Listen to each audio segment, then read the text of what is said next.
Good morning, students. ഇന്ന് നമുക്ക് cost of അക്വിസിഷനിലെ different cases നോക്കാം. ഇപ്പോൾ കോസ്റ്റ് ഓഫ് അക്വിസിഷൻ എന്ന് നമ്മൾ ഓൾറെഡി ഡിസ്കസ് ചെയ്തതാണ്. നമ്മൾ ഒരു പ്രോപ്പർട്ടി വാങ്ങുമ്പോൾ അക്വയർ ചെയ്യുമ്പോൾ നമുക്ക് ഉണ്ടാകുന്ന കോസ്റ്റ് ആണ് എന്ത് കോസ്റ്റ് ഓഫ് അക്വിസിഷൻ എന്ന് പറയുന്നത്, ഒരു ക്യാപിറ്റൽ അസറ്റ് വാങ്ങുമ്പോൾ. ഓക്കെ, അപ്പൊ അതിൽ ഫസ്റ്റ് കേസ് വരുന്നത് cost of the previous owner deemed to be the cost of acquisition. ചില കേസുകളിൽ പ്രീവിയസ് ഓണർക്ക് ഉണ്ടായിട്ടുള്ള കോസ്റ്റ് ആണ് നമ്മൾ കോസ്റ്റ് ഓഫ് അക്വിസിഷൻ ആയിട്ട് കൺസിഡർ ചെയ്യുന്നത്. പ്രീവിയസ് ഓണർ എന്ന് പറഞ്ഞു കഴിഞ്ഞാൽ ആ പ്രോപ്പർട്ടി മുൻപ് ഓൺ ചെയ്തിരുന്ന ഓണർ, അയാൾക്ക് ഉണ്ടായിട്ടുള്ള കോസ്റ്റ് നമ്മൾ എന്തായാലും കൺസിഡർ ചെയ്യും, കോസ്റ്റ് ഓഫ് അക്വിസിഷൻ ആയിട്ട് കൺസിഡർ ചെയ്യും. ഡീംഡ് ടു ബി നമ്മൾ അതായിട്ട് എന്ത് ചെയ്യും, കൺസിഡർ ചെയ്യും. അങ്ങനത്തെ കുറച്ച് കേസുകൾ പറയുന്നുണ്ട്. ഏതൊക്കെയാണ് കേസുകൾ നോക്കാം. ഫസ്റ്റ് വൺ പറയുന്നത് acquisition of property on any distribution of assets on the total or partial partition of Hindu undivided family. So Hindu undivided ഫാമിലിന്റെ പാർട്ടീഷന്റെ ഭാഗമായിട്ട് എനിക്കൊരു പ്രോപ്പർട്ടി കിട്ടി എങ്കിൽ എന്റെ കോസ്റ്റ് ഓഫ് അക്വിസിഷൻ എന്ന് പറയുന്നത് ഹിന്ദു അൺഡിവൈഡഡ് ഫാമിലി എത്ര രൂപയ്ക്കാണോ അസറ്റ് വാങ്ങിയതായിരിക്കും. ഫോർ എക്സാമ്പിൾ, ഞാൻ ഹിന്ദു അൺഡിവൈഡഡ് ഫാമിലിന്റെ ഒരു മെമ്പർ ആണ്. എനിക്ക് എന്താണ് അതിന്റെ പാർട്ടീഷന്റെ ഭാഗമായിട്ട് 1 lakh rupees ഫർണിച്ചേഴ്സ് കിട്ടി. അപ്പൊ ഞാൻ അതിന്റെ മുകളിൽ പൈസ ഒന്നും കൊടുത്തിട്ടില്ല, എനിക്ക് കോസ്റ്റ് ഒന്നും ഇൻകർ ചെയ്തിട്ടില്ല. അപ്പൊ എന്താണ് ആ പ്രീവിയസ് ഓണർ എന്ന് പറഞ്ഞാൽ ഹിന്ദു അൺഡിവൈഡഡ് ഫാമിലിയാണ്. അപ്പൊ ഹിന്ദു അൺഡിവൈഡഡ് ഫാമിലി എത്ര രൂപയ്ക്കാണോ ഫർണിച്ചർ വാങ്ങിയത് അതാണ് അതിന്റെ കോസ്റ്റ് ഓഫ് അക്വിസിഷൻ എന്ന് പറയുന്നത്. ഓക്കെ, ഇതിനടുത്ത് പറയുന്നത് acquisition of property under gift or will. Gift ആയിട്ടോ അല്ലെങ്കിൽ നമ്മൾ വിൽ, അതായത് നമ്മുടെ എന്തെങ്കിലും ഒരു വിൽപത്രം പ്രകാരം നമുക്ക് കിട്ടുന്നത്. ഇപ്പൊ എന്റെ ഫാദർ എന്താണ് വിൽപത്രം എഴുതി വെച്ച് വീടും ഹൗസും കാര്യങ്ങളൊക്കെ എനിക്ക് തരികയാണെങ്കിൽ എന്താണ് വിൽ പ്രകാരം എനിക്ക് കിട്ടുന്നതാണ്. അതിന്റെ മുകളിൽ എനിക്ക് കോസ്റ്റ് ഒന്നും ഇൻകർ ചെയ്തിട്ടില്ല. അപ്പൊ എന്താണ് പ്രീവിയസ് ഓണർ ആരാണോ നമുക്ക് അത് ട്രാൻസ്ഫർ ചെയ്തത്, പ്രീവിയസ് ഓണർ ആരാണോ അവർക്കുണ്ടായിട്ടുള്ള കോസ്റ്റ് ആണ് നമ്മൾ എന്തായാലും കൺസിഡർ ചെയ്യുക, കോസ്റ്റ് ഓഫ് അക്വിസിഷൻ ആയിട്ട് കൺസിഡർ ചെയ്യുക. ഇതിനടുത്ത് പറയുന്നത് acquisition of property by succession, inheritance or devolution. Succession ആയിട്ട് കിട്ടുന്നത്, പാരമ്പര്യമായിട്ട് ഇൻഹെറിറ്റൻസ് പാരമ്പര്യമായിട്ട് കിട്ടുന്ന എന്തെങ്കിലും പ്രോപ്പർട്ടി ആണെങ്കിൽ അതും എന്താണ് പ്രീവിയസ് ഓണർക്ക് ഉണ്ടായിട്ടുള്ള കോസ്റ്റ് ആണ് നമ്മൾ എന്തായാലും കൺസിഡർ ചെയ്യുക, കോസ്റ്റ് ഓഫ് അക്വിസിഷൻ ആയിട്ട് കൺസിഡർ ചെയ്യുക. ഇതിനടുത്ത് പറയുന്നത് acquisition of property on any distribution of assets on the dissolution of A firm or body of individual or other association. ഒരു ഫേം ഡിസൊല്യൂഷൻ, ഫേം എന്താണ് പിരിച്ചുവിടുക, അല്ലെങ്കിൽ ബോഡി ഓഫ് ഇൻഡിവിജ്വൽ പിരിച്ചുവിടുക, അല്ലെങ്കിൽ എന്താണ് ഒരു അസോസിയേഷൻ ഓഫ് പേഴ്സണിന്റെ ഡിസ്ട്രിബ്യൂഷന്റെ സമയത്ത് നമ്മൾ എന്ത് ചെയ്യും, അതിന്റെ അസറ്റ്സ് ഒക്കെ എന്ത് ചെയ്യും, അതിന്റെ മെമ്പേഴ്സിന് ഡിസ്ട്രിബ്യൂട്ട് ചെയ്ത് കൊടുക്കും. അപ്പൊ അങ്ങനെ കിട്ടുന്ന അസറ്റ്സ് അല്ലെങ്കിൽ അങ്ങനെ കിട്ടുന്ന ക്യാപിറ്റൽ അസറ്റിന്റെ കോസ്റ്റ് ഓഫ് അക്വിസിഷൻ എന്ന് പറയുന്നത് പ്രീവിയസ് ഓണറുടെ കോസ്റ്റ് ആണ് എടുക്കുക. ഇതിനടുത്ത് പറയുന്നത് acquisition of property on any distribution of assets on liquidation of company. Company liquidate ചെയ്ത സമയത്ത് കമ്പനിന്റെ അസറ്റ്സ് ഒക്കെ എന്ത് ചെയ്തു, ഷെയർ ഹോൾഡേഴ്സിന് വീതിച്ചു കൊടുത്തു, ബാക്കി വരുന്ന അസറ്റ്സ് ഒക്കെ. അപ്പൊ അങ്ങനെ കിട്ടുന്ന അസറ്റ്സ് എന്തായിരിക്കും, നമുക്ക് ആക്ച്വലി അതിന്റെ മുകളിൽ കോസ്റ്റ് ഒന്നും ഇൻക്യൂർ ചെയ്തിട്ടില്ല. അപ്പൊ എന്താണ് പ്രീവിയസ് ഓണർ ആരാണോ അവർക്ക് ഉണ്ടായിട്ടുള്ള കോസ്റ്റ് ആണ് നമ്മൾ എന്തായാലും കൺസിഡർ ചെയ്യുക, കോസ്റ്റ് ഓഫ് അക്വിസിഷൻ ആയിട്ട് കൺസിഡർ ചെയ്യാം. ഇതിനടുത്ത് പറയുന്നത് acquisition of property under transfer or revocable transfer of trust. Revocable transfer of ട്രസ്റ്റിന്റെ ഭാഗമായിട്ട് എനിക്ക് എന്തെങ്കിലും പ്രോപ്പർട്ടി ട്രാൻസ്ഫർ ചെയ്ത് കിട്ടിയിട്ടുണ്ട് എങ്കിൽ പ്രീവിയസ് ഓണർക്ക് ഉണ്ടായിട്ടുള്ള കോസ്റ്റ് ആണ് നമ്മൾ എന്തായാലും കൺസിഡർ ചെയ്യുക, കോസ്റ്റ് ഓഫ് അക്വിസിഷൻ ആയിട്ട് കൺസിഡർ ചെയ്യാം. അടുത്ത് പറയുന്നത് acquisition of property on transfer of parent company to its subsidiary company. Parent company subsidiary കമ്പനിക്ക് എന്തെങ്കിലും അസറ്റ് ട്രാൻസ്ഫർ ചെയ്യുകയാണെങ്കിൽ ആ കേസിൽ എന്താണ് പ്രീവിയസ് ഓണർ, അതായത് പ്രീവിയസ് ഓണർ എന്ന് പറഞ്ഞാൽ പാരന്റ് കമ്പനിയാണ്, പാരന്റ് കമ്പനിക്ക് എത്രയാണോ കോസ്റ്റ് ഇൻക്യൂർ ചെയ്തിട്ടുള്ളതാണ് എന്റെ കോസ്റ്റ് ഓഫ് അക്വിസിഷൻ എന്ന് പറയുന്നത്. ഇതിനടുത്ത് പറയുന്നത് acquisition of property on the transfer of subsidiary company to its Indian holding company. Subsidiary company holding കമ്പനിക്ക് ട്രാൻസ്ഫർ ചെയ്യുകയാണെങ്കിൽ എന്താണ് പ്രീവിയസ് ഓണർ എന്ന് പറഞ്ഞാൽ സബ്സിഡറി കമ്പനിയാണ്. അപ്പൊ സബ്സിഡറി കമ്പനിക്ക് ഉണ്ടായിട്ടുള്ള കോസ്റ്റ് എത്രയാണോ അതാണ് എന്താ കോസ്റ്റ് ഓഫ് അക്വിസിഷൻ ആയിട്ട് കൺസിഡർ ചെയ്യുക.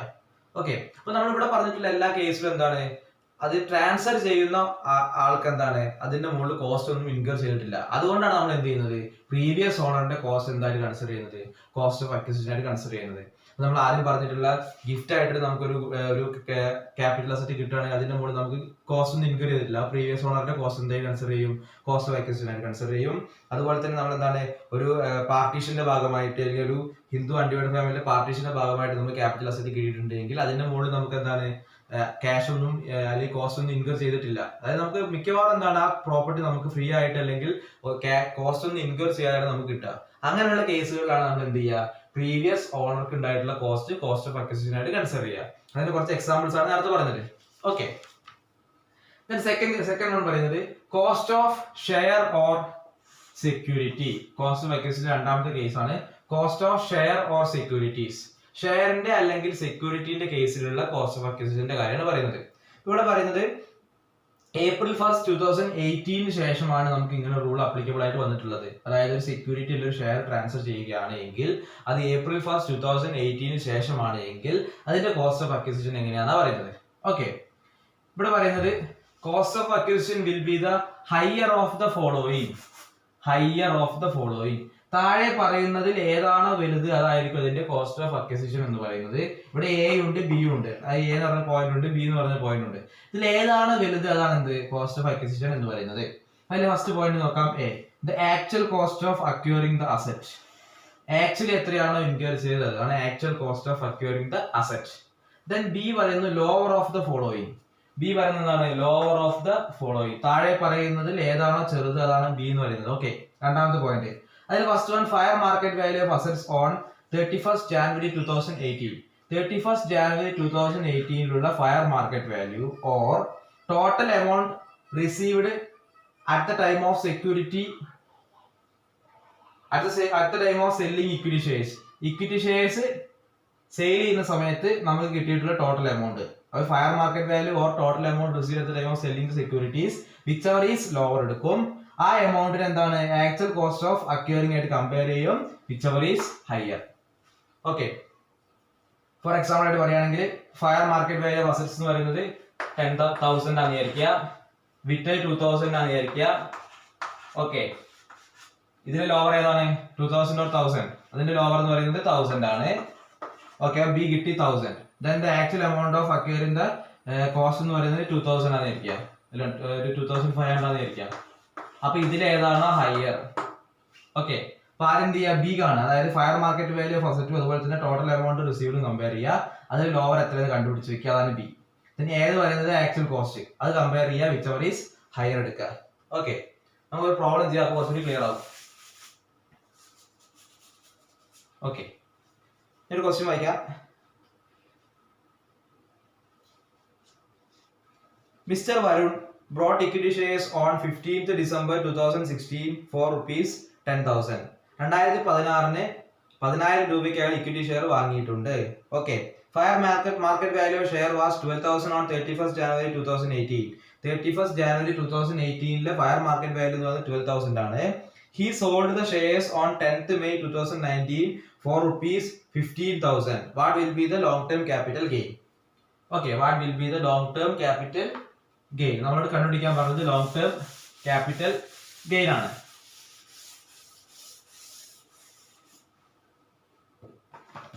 Okay, computation of capital gain. Computation of capital gain. Okay, അപ്പൊ നമ്മൾ ആരെന്ത് ചെയ്യുക, അതിന്റെ കണ്ടീഷൻ എന്തായിരുന്നു, ഹയർ ഓഫ് ദ ഫോളോയിങ്, അതായത് the cost of acquisition of അസറ്റ്സോ അല്ലെങ്കിൽ ഈ ലോവറിൽ വിച്ച് എവർ ഈസ് ലോവറിൽ വരുന്ന ഐറ്റം അതിൽ ഏതാണോ വലുത് അതാണ് എന്ത് കോസ്റ്റ് ഓഫ് അക്വിസിഷൻ എന്ന് പറയുന്നത്. ഇപ്പൊ ക്വസ്റ്റ്യൻ നോക്കിയിട്ട് നമുക്ക് തന്നിട്ടുള്ള ഐറ്റംസ് ഒക്കെ എഴുതാം. Mister Varun boat equity shares on 15th December 2016 for rupees 10,000. അപ്പൊ ഒറിജിനൽ കോസ്റ്റ് ഓഫ് അക്വിസിഷൻ എന്ന് പറയുന്നത് 10,000. Okay, actual cost of acquisition of assets 10,000. Then lower of the following, ഇതിൽ ഏതാണ് ചെറുത് നമ്മൾ എടുക്കണം. ഓക്കെ, അപ്പൊ അത് നമ്മൾ ഫയർ മാർക്കറ്റ് വാല്യൂ നോക്കുക. ഫയർ മാർക്കറ്റ് വാല്യൂ ക്വസ്റ്റ്യൻ തന്നിട്ടുണ്ട്, എത്രയാണ് 12,000. ഫയർ മാർക്കറ്റ് വാല്യൂ എന്ന് പറയുന്നത് 12,000. Fire market value 12,000. Okay, then total amount receive at the time of selling security. Security വിൽക്കുന്ന സമയത്ത് നമുക്ക് എത്ര കിട്ടിയെന്ന് പറയുന്നുണ്ട്. He sold the shares on 10th May 2019 for rupees 15,000. അപ്പൊ എന്താണ് സെല്ലിംഗ് ദ സെക്യൂരിറ്റീസ് എത്ര കിട്ടിയത്, സെയിൽ ചെയ്യുന്ന സമയത്ത് 15,000. ഓക്കെ, അപ്പോ ഫയർ മാർക്കറ്റ് വാല്യൂ അതുപോലെ തന്നെ total amount received at the time of equity shares which ever is lower, ഏതാ ചെറുത് ഏതാണ് 12,000. അപ്പൊ 12,000 or അടുത്തത് പറയുന്നത് actual cost of acquisition of assets. First പറഞ്ഞിട്ടുള്ളത് 10,000 whichever is higher, whichever is higher, whichever is higher, ഏതാണോ വലുത് അതിൽ ഏതാണ് വലുത് ഏതാണ് 12,000. that's equal to 12,000. ഓക്കെ, ഞാൻ ഒന്നുകൂടെ പറയാം. ആദ്യം നമ്മൾ ഫയർ മാർക്കറ്റ് വാല്യൂ ഓഫ് അസറ്റ്സും അതുപോലെ തന്നെ total amount receive at the time of selling സെക്യൂരിറ്റീസും കമ്പയർ ചെയ്ത് വിച്ച് ഓർ ഈസ് ലോവർ എടുത്തു വെച്ചു, അത് 12,000 ആണ്. ദെൻ എന്താണ് actual cost of acquiring the assets എത്ര കണ്ടുപിടിച്ചോ തന്നിട്ടുണ്ട് ക്വസ്റ്റ്യനിൽ 10,000 ആണ്. അപ്പൊ വിച്ച് എവർ ഈസ് ഹയർ ആണ് എന്ത് കോസ്റ്റ് ഓഫ് അക്വസിഷൻ എന്ന് പറയുന്നത്. So cost of acquisition is equal to 12,000. Cost of acquisition is equal to 12,000. Cost of acquisition is equal to 12,000. നമ്മളോട് കാണാൻ പറയുന്നത് ക്യാപിറ്റൽ ഗെയിൻ ആണ്. ക്യാപിറ്റൽ ഗെയിൻ കാണുന്നുണ്ടെങ്കിൽ എന്താണ് ആദ്യം ഫുൾ വാല്യൂ ഓഫ് കൺസിഡറേഷൻ എന്ത് ചെയ്യണം കോസ്റ്റ് ഓഫ് അക്വിസിഷൻ ലെസ് ചെയ്യണം. therefore capital gain is equal to എത്ര രൂപയ്ക്കാണ് പ്രോപ്പർട്ടി വിറ്റത് 15,000. അപ്പൊ 15,000 മൈനസ് കോസ്റ്റ് ഓഫ് അക്വിസിഷൻ എത്രയാണ് നമ്മൾ കണ്ടുപിടിച്ചു 12,000 ലെസ് 12,000 that's equal to 3,000. 3,000 ആണ് ക്യാപിറ്റൽ ഗെയിൻ എന്ന് പറയുന്നത്. ഓക്കെ, ഇനി നമുക്ക് നെക്സ്റ്റ് കേസ് ഡിസ്കസ് ചെയ്യാം. Cost of bonus shares. നമ്മൾ ഓൾറെഡി ഇപ്പോൾ ഫസ്റ്റ് 2 കേസ് നമ്മൾ ഡിസ്കസ് ചെയ്ത് എന്തൊക്കെയാണ് ഫസ്റ്റ് പറഞ്ഞിട്ടുണ്ടായിരുന്നു കോസ്റ്റ് ഓഫ് പ്രീവിയസ് ഓണർ ഡ്യൂഡ് to be the cost of acquisition. Then second case cost of share of security പറഞ്ഞു. ദെൻ തേർഡ് പറയുന്നത് cost of bonus shares. What is bonus shares? Bonus shares എന്ന് പറഞ്ഞാൽ existing share ഹോൾഡേഴ്സിന് അവരുടെ existing share ഹോൾഡിംഗ്സിന്റെ proportion വെച്ചിട്ട് organisation കൊടുക്കുന്ന shares ആണ് ബോണസ് ഷെയർസ് എന്ന് പറയുന്നത്.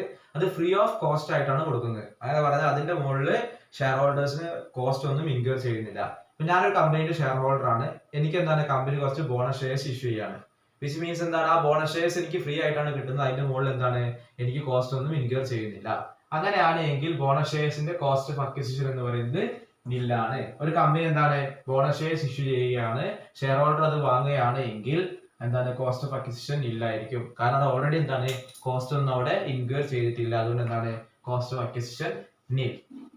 ഓക്കെ, ബോണസ് ഷെയർസ് ആണെങ്കിൽ അതിന്റെ കോസ്റ്റ് ഓഫ് അക്വിസിഷൻ നില്ലായിരിക്കും. നമുക്ക് അതിലൊരു പ്രോബ്ലം ചെയ്ത് നോക്കാം. ഞാൻ ക്വസ്റ്റ്യൻ ഒന്ന് വായിക്കാം.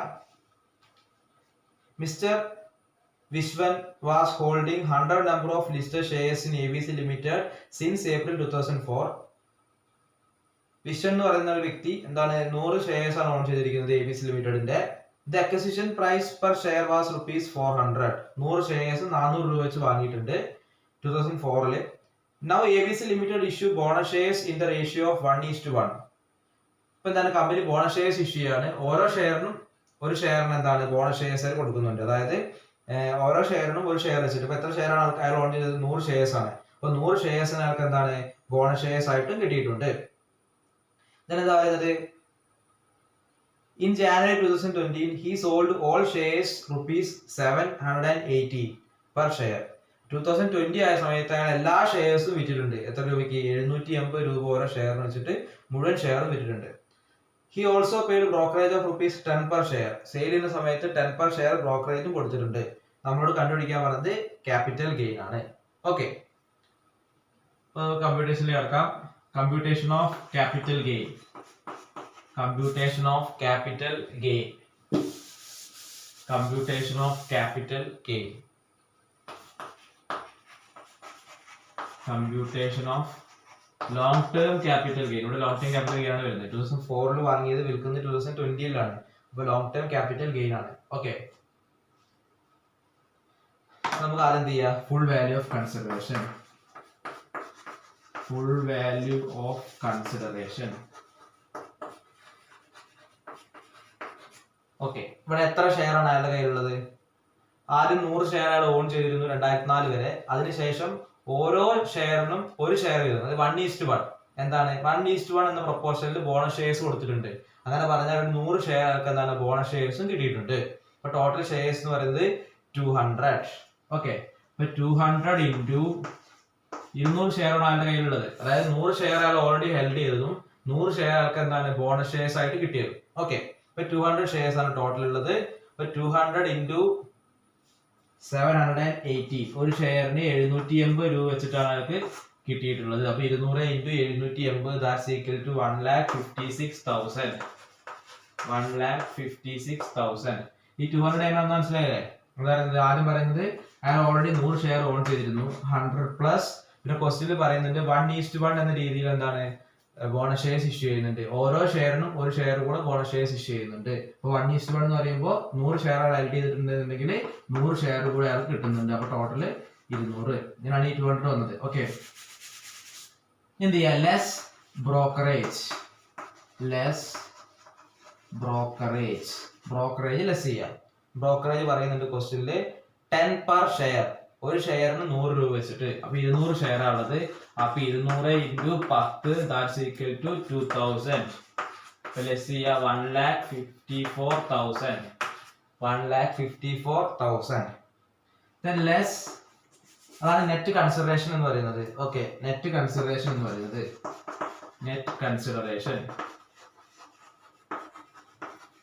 ഇനി നമ്മൾ എന്ത് ചെയ്യണം? കോസ്റ്റ് ഓഫ് അക്വിസിഷൻ കുറയ്ക്കണം. ലോങ് ടൈം ക്യാപിറ്റൽ ഗെയിൻ ആണ്, അവിടെ ഇൻഡെക്സ് ചെയ്യണം. അപ്പൊ less indexed cost of acquisition.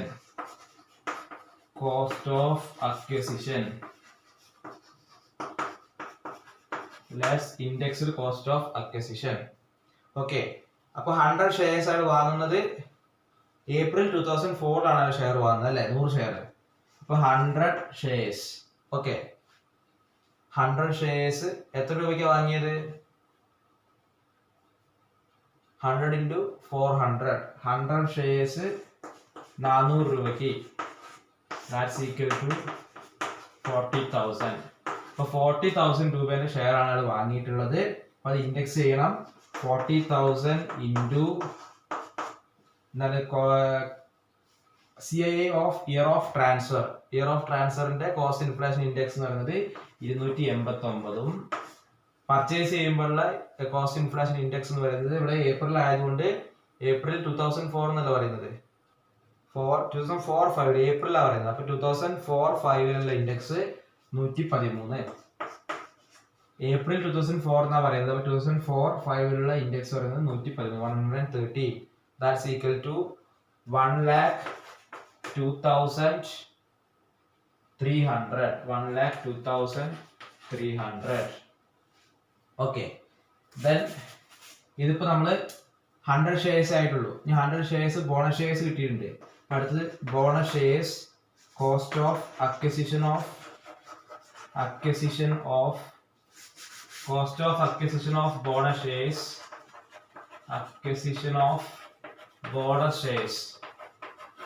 bonus shares. നമ്മൾ പറഞ്ഞിട്ടുണ്ട് ബോണസ് ഷെയർസ് ആയിട്ട് 100 ഷെയർ കിട്ടിയിട്ടുണ്ട്. പക്ഷെ എന്നാൽ 100 ഷെയർസ് ബോണസ് ഷെയർസ് കിട്ടിയിട്ടുണ്ട്. പക്ഷെ ബോണസ് ഷെയർസിന്റെ കോസ്റ്റ് ഓഫ് അക്വിസിഷൻ നില്ലായിരിക്കും. ലെസ് ചെയ്യുക. That's equal to 51,700. അതിന് നേരെ എഴുതാ long term capital gain, LTCG, long term capital gain. Okay, എല്ലാവർക്കും മനസ്സിലായെന്ന് വിചാരിക്കുന്നു. That's all today. Thank you.